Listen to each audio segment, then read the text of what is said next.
नमस्कार, आप देख रहे हैं आपका अपना चैनल न्यूज इंडिया। मैं हूं आपके साथ गौरव किशोर शर्मा। बुलेटिन का आगाज बड़ी और अहम खबर के साथ। चंडीगढ़ के हरियाणा को जमीन देने पर बवाल यहां देखने को मिला है।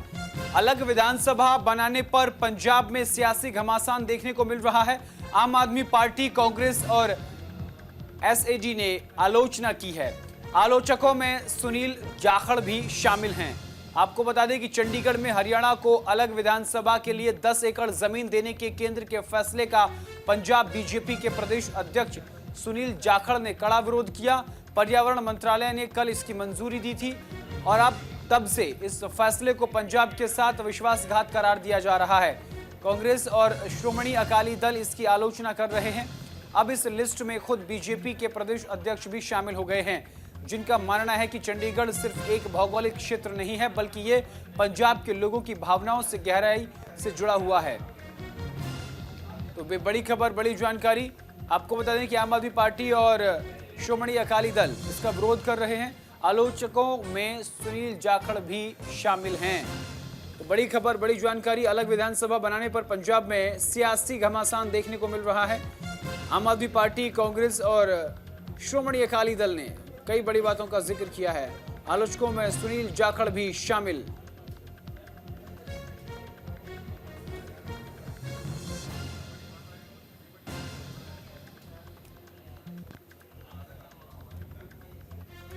आलोचकों में सुनील जाखड़ शामिल हैं। आम आदमी पार्टी, कांग्रेस और श्रोमणी अकाली दल ने इसकी भरसक आलोचना की है। आलोचकों में पंजाब बीजेपी अध्यक्ष सुनील जाखड़ भी शामिल हैं। अलग विधानसभा बनाने पर पंजाब में सियासी घमासान देखने को मिल रहा है।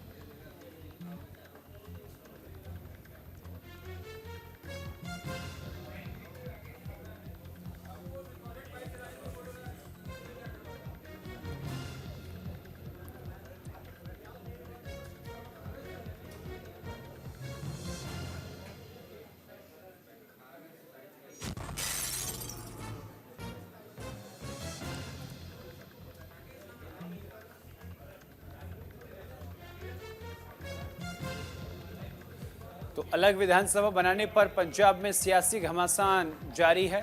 आम आदमी पार्टी, कांग्रेस और श्रोमणी अकाली दल ने इसकी आलोचना की है।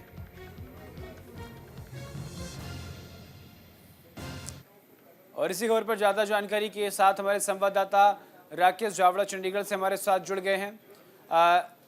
राकेश छाबड़ा, देखिए, अलग विधानसभा बनाने को लेकर के विरोध प्रदर्शन देखने को मिल रहा है। विरोध लोग कर रहे हैं, प्रदर्शन नहीं, विरोध कर रहे हैं लोग। क्या पूरा मामला है, क्या खबर है? जैसे हरियाणा के लिए विधानसभा की गठन के लिए बात की गई, तो उसकी लिए जगह भी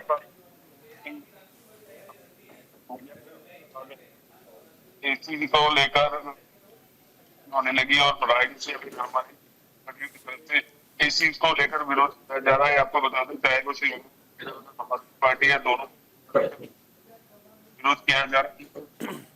कोई भी इस चीज को लेकर जी राकेश, वापस मैं आपका रुख करूंगा, आपकी आवाज साफ नहीं आ रही है। वापस आपका रुख करूंगा मैं। ये बड़ी खबर आपको बता दें कि अलग विधानसभा बनाने पर पंजाब में सियासी घमासान जो है वो देखने को मिल रहा है और आम आदमी पार्टी हो, कांग्रेस हो, बीजेपी हो, तमाम दल जो है इसका विरोध करते हुए नजर आ रहे हैं। वो कह रहे हैं कि चंडीगढ़ जो है वो सिर्फ एक भौगोलिक नहीं, बल्कि पंजाब के लोगों की आस्था जो है उससे जुड़ा हुआ है। और इसी खबर पर ज्यादा जानकारी के साथ हमारे संवाददाता गीतांशु सेजवाल हमारे साथ जुड़ गए हैं। गीतांशु, अलग विधानसभा बनाने पर बवाल क्यों, आखिर क्यों इसकी आलोचना की जा रही है? देखिए, लगातार ही जो है पंजाब के लिए चंडीगढ़ की मांग की जा रही थी, जिसके लिए लगातार ही सभी सियासी पार्टियां पंजाब और हरियाणा के बीच जो है लगातार सियासी जंग हमने देखने को मिली है। वहीं अगर विधानसभा की बात करें तो हरियाणा विधानसभा के लिए 10 एकड़ जमीन आवंटित करने के लिए जो अपील की गई थी, वही उसी अपील पर जो है भगवंत मान जो पंजाब के सीएम है, उनकी जो अपील के ऊपर उन्होंने कमेंट किया था कि पंजाब के लिए 10 एकड़ जो है जमीन अलॉट किया जाए। तो इस तरीके की अपील जो है कहीं ना कहीं पहुंचाती है। उसी के ऊपर जो है आज अपना ट्वीट किया है, जिसको लेकर उन्होंने कहा है पंजाब जो है एक आस्था की जगह है, लोगों की आस्था से जुड़ी है और पंजाब का एक हिस्सा जो है चंडीगढ़ रहा है, जिसको लेकर उनका ये ट्वीट दर्शाता है उनका एक मुद्दा जो है ये कहीं परे है और चंडीगढ़ की है उससे में भटक रहे हैं और पार्टियां जहां एक पंजाब के जो सीएम है पार्टी की अगर बात करें तो वह कहीं हुई है और इसी को लेकर सबकी जो आज तक खेल किया जा रहा है। जी बिल्कुल, लेकिन आम आदमी पार्टी, कांग्रेस, श्रोमणी अकाली दल सभी इसकी आलोचना कर रहे हैं, आखिर क्यों? जी, पहले ये सभी जो पार्टियां हैं वे एक मत थी कि पंजाब जो है चंडीगढ़ का हिस्सा है और वहां पर पंजाब का अधिकार ज्यादा है और उसी को लेकर जो है सभी सियासी पार्टियां जो है पंजाब और हरियाणा के बीच ये जंग चल रही थी। तो इसी को लेकर जो आज ट्वीट किए गए हैं उसको यह साफ दर्शाता है कि कहीं ना कहीं पंजाब का जो सीएम है वह ट्वीट कर रहा है कि पंजाब के लिए अलग एक जमीन आवंटित किया जाए। उस पर सवाल खड़ा होता है कि आखिर पंजाब सीएम का स्टैंड कहाँ पर है। अगर भगवंत मान ट्वीट करते हैं तो ये निंदनीय है और कहीं ना कहीं ये दर्शाता है कि इस मुद्दे पर उनका स्टैंड जो है समझ नहीं आ रहा है और सभी पार्टियां हैं इसको लेकर गरमार और सभी इसके अगेंस्ट है कि जो मुद्दे हैं वह कहीं ना कहीं बिल्कुल, मैं आऊंगा आपके पास। इस बीच सुनील जाखड़ जी का एक बयान सामने आया है, आपको सुनवाते हैं। सुनील जाखड़ ने क्या कुछ कहा? आज पंजाब में वैसे ही लॉलेसनेस है, अराजकता फैली हुई है, तो उसके बीच में आपने एक जल्दी के अंदर और घी डालने का आपने प्रयास किया है। मैं प्रधानमंत्री से अपील के साथ साथ मैं अभी मुझे बताया कि वहाँ पे असेंबली के अंदर बात होते हुए माननीय वित्त साहब ने कहा कि जाकर राजनीति के तहत शायद ये मांग करने हो। वित्त साहब, मेरी एक बेनती है कि मैं चाहे मेरे सिक्खी स्वरूप नहीं है, मैं गुरुओं की उस धरती पे पैदा हुआ हूँ जहाँ पे गुरु साहब का था भी जो तेरे रण खेलन का चाह तो सिर दर्द गली गली मेरी आ भी माननीय मंत्री जी से भी, खड्डा साहब से भी, HM साहब से भी उसे निवेदन करके आया हूँ कि क्योंकि हम लोकसभा के अंदर कोई सीट पंजाब से नहीं बीजेपी के खाते में डाल सके, इसलिए मुझे अपनी जिम्मेवारियों से मुक्त किया जाए। उसका फैसला उन्होंने लेना है, ले लेंगे, परंतु मैं अपनी तौर से उस ऐसी राजनीति से सुरखरू रखता हूँ। खुद विज साहब ने भी, वो भी इसी किस्म के नेचर के हैं, उन्होंने भी पहले जब ये मसला हुआ था तो घर जाके बैठ गए थे। तो मैं नहीं मानता कि इसमें कोई राजनीति है, परंतु मैं यहाँ पे और कड़प्पन ना आए रिश्तों के अंदर, उनकी अपनी मजबूरियां होंगी सर, और वैसे तो नहीं होनी चाहिए। वो तो अपना वोट वाट लिए बैठे हैं, अब उनको किसी चीज की ना तो देखिए विधान, उस पर अलग से बात करेंगे। कौन कितने दिन विधानसभा चलाता है, पंजाब और हरियाणा दोनों की मिला ले तो सारे साल में 30 दिन नहीं विधानसभा जुड़ती, और वो इतना बड़ा हॉल खाली पड़ा है। That's beside the point. वो हमारे छोटे भाई हैं साहब, छोटे भाई इन द सेंस हरियाणा जो है 60% पंजाब के हिस्से में है, 40 उनके पास में। तो मेरी उनसे एक अपील भी है कि आप ये पंजाब एक खड़क भुजा है, बॉर्डर पे बैठे हैं, आपको पाकिस्तान की नीयत का पता है, इन हालातों में आप जानबूझ। चलिए रुक करते हैं आगे खबरों की ओर। जिला अदालत ने खारिज कर दी है स्थानीय लोगों की एप्लीकेशन। आपको बता दें कि संजौली मस्जिद मामले में अब 18 नवंबर को सुनवाई होगी। जिला अदालत मुस्लिम पक्ष को सुनेगी। आपको बता दें कि मुस्लिम पक्ष की मुख्य याचिका को पर सुनवाई होगी। मुस्लिम पक्ष ने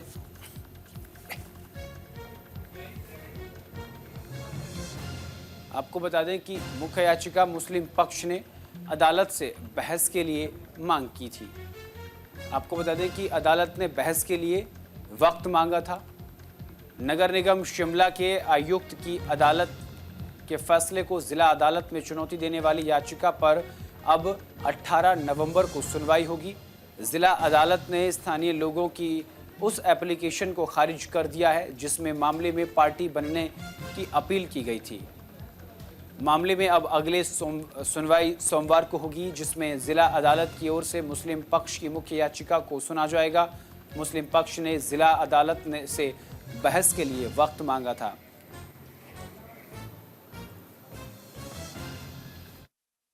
इस बात के लिए केस लगा था कि आज हमें मेंटेनेबिलिटी भी सुनना था, और जो संजौली की लोकल कमेटी है जिन्होंने अपने वकील के माध्यम से यहाँ केस किया था कि उन्हें भी पार्टी बनाया जाए, उनकी जो एप्लीकेशन पेंडिंग थी उस पर भी फैसला आ गया और उसे डिसमिस कर दिया गया।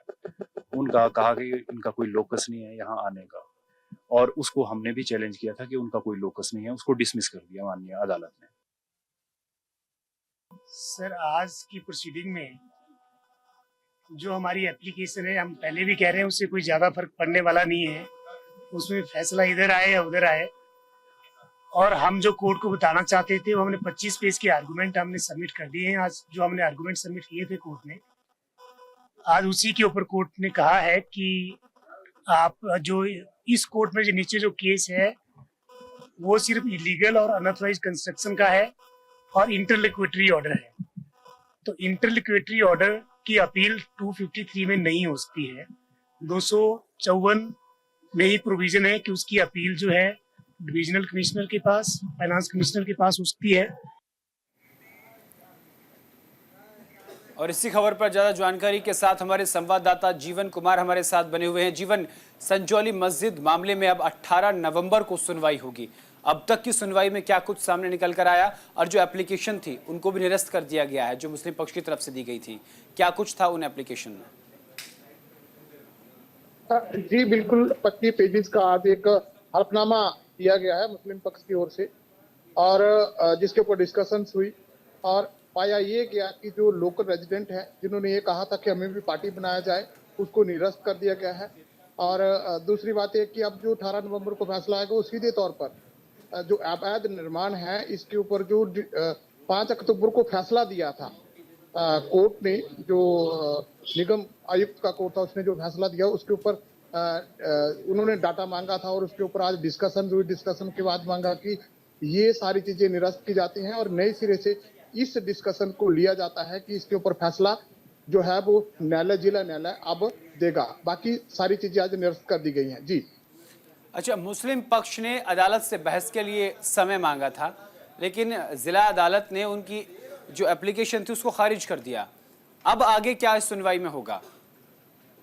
खारिज किया उस एप्लीकेशन को जिसमें ये कहा गया कि लोकल जो रेजिडेंट है उनको पार्टी बनाया जाए। सिर्फ उसी बात को खारिज किया है कोर्ट ने, जिला अदालत ने, कि इसका कोई औचित्य नहीं है संविधान में और जो न्यायालय की जो प्रक्रिया है उसमें कोई औचित्य नहीं है।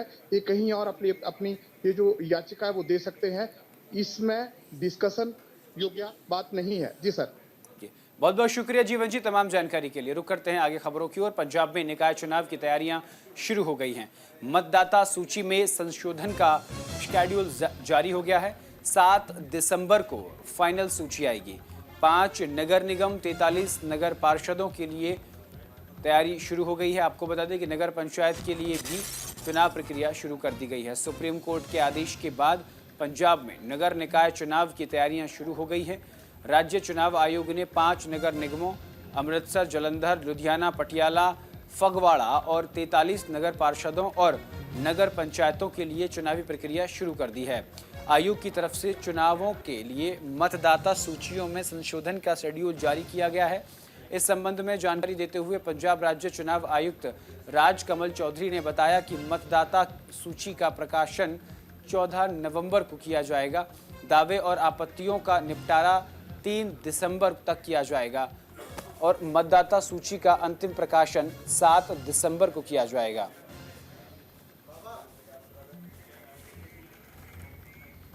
और आम आदमी पार्टी उम्मीदवार हरदीप सिंह को इलेक्शन कमीशन का नोटिस आया है। आपको बता दें कि 24 घंटे के अंदर जवाब देने का निर्देश दिया है। कांग्रेस ने उनके खिलाफ शिकायत दर्ज कराई थी। बीजेपी उम्मीदवार मनप्रीत और बडिंग ने जवाब भेज दिया है। गिद्दड़बाहा विधानसभा क्षेत्र से आम आदमी पार्टी के उम्मीदवार हरदीप सिंह डिम्पी डिल्लो को चुनाव आयोग ने नोटिस जारी किया है। उन्हें 24 घंटे के अंदर अपना जवाब देने का निर्देश दिया गया है। कांग्रेस की तरफ से उनके खिलाफ शिकायत दर्ज कराई गई थी। वहीं बीजेपी उम्मीदवार मनप्रीत और कांग्रेस नेता अरविंदर सिंह राजा वडिंग ने अपने नोटिस का जवाब पहले ही जमा करा दिया है। प्रदेश की 4 विधानसभा सीट्स डेरा बाबा नानक, गिद्धड़बाहा, चव्वेवाला और बरनाला पर 20 नवंबर को वोटिंग होनी है। ये सीट वहां के विधायकों के संसद सदस्य चुने जाने के बाद खाली हो गई थी।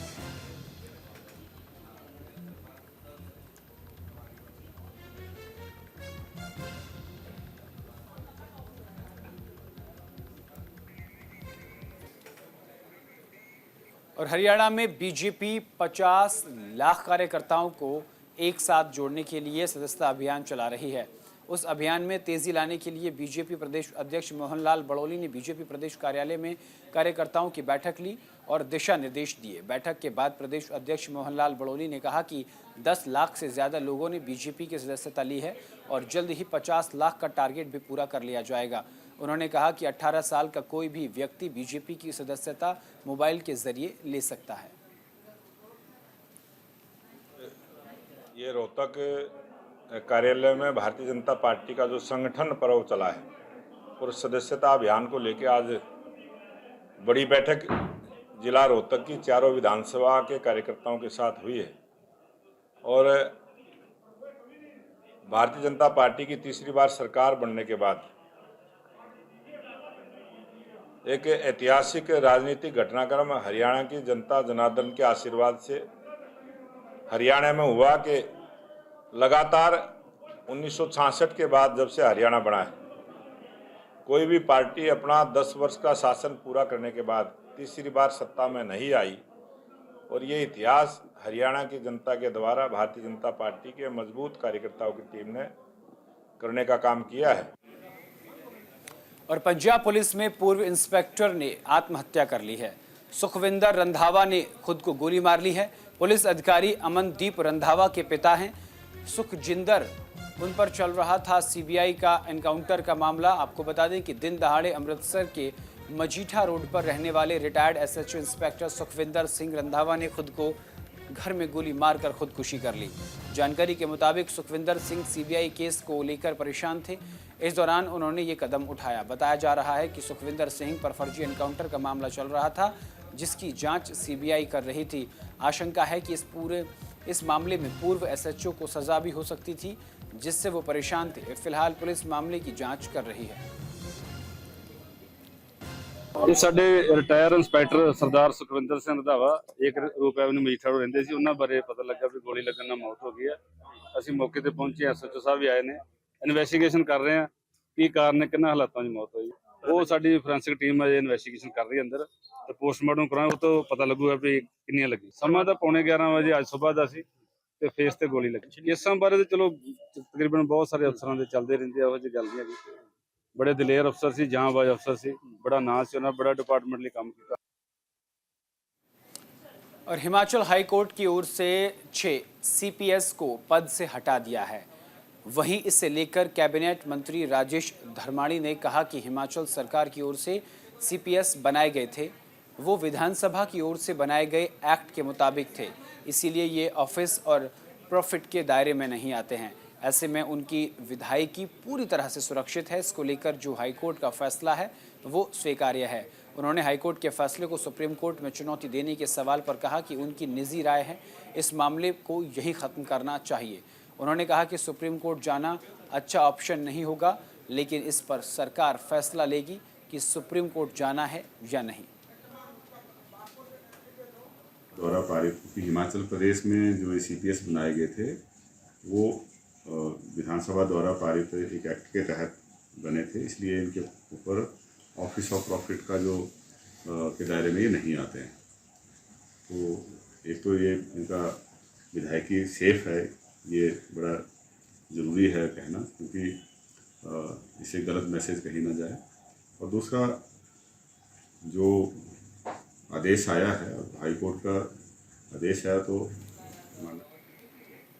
और मानसा में म्युनिसिपल काउंसलर्स और किसानों की ओर से काले कपड़े पहनकर बस स्टैंड चौक में रोष प्रदर्शन किया गया, विरोध प्रदर्शन किया गया और पंजाब सरकार मुर्दाबाद के नारे भी लगाए। शहरवासियों का कहना है कि शहर में सीवरेज के गंदे पानी की बहुत बड़ी समस्या है। सीवरेज का गंदा पानी गली मोहल्ले में फिर में रहता है और इस पानी से कई बीमारियां जैसे डेंगू फैल रहा है, लेकिन प्रशासन की तरफ से कोई ध्यान नहीं दिया जा रहा है। महम से होकर गुजरने वाली दिल्ली हिसार नेशनल हाईवे पर कोहरे के कारण एक के बाद एक आपस में 6 वाहन टकरा गए। हादसे में एक रोडवेज बस, 3 ट्रक, एक कार और एक टाटा टेम्पो शामिल हैं। हादसे के दौरान रोडवेज की बस में 55 सवारियां मौजूद थीं, जिसमें से 5 यात्रियों को हल्की चोट भी आई। घायलों को इलाज के लिए अस्पताल में भर्ती करवाया गया। सूचना पाकर पुलिस मौके पर पहुंची और जांच शुरू कर दी है।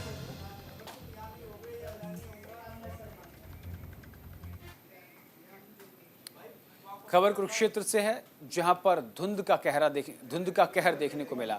कुरुक्षेत्र के पिहोवा विधानसभा क्षेत्र के गांव करहा साहिब में अज्ञात वाहन ने मोटरसाइकिल सवार 3 लोगों को टक्कर मार दी, जिसके चलते हादसे में 3 लोगों की मौके पर ही मौत हो गई।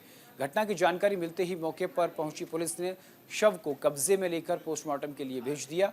वहीं पुलिस ने घटना की जानकारी मृतक के परिजनों को दी। पुलिस ने आगे की जांच शुरू कर दी है।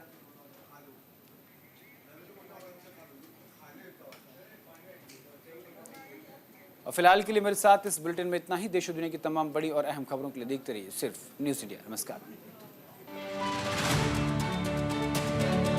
लाडकी बहीण माझी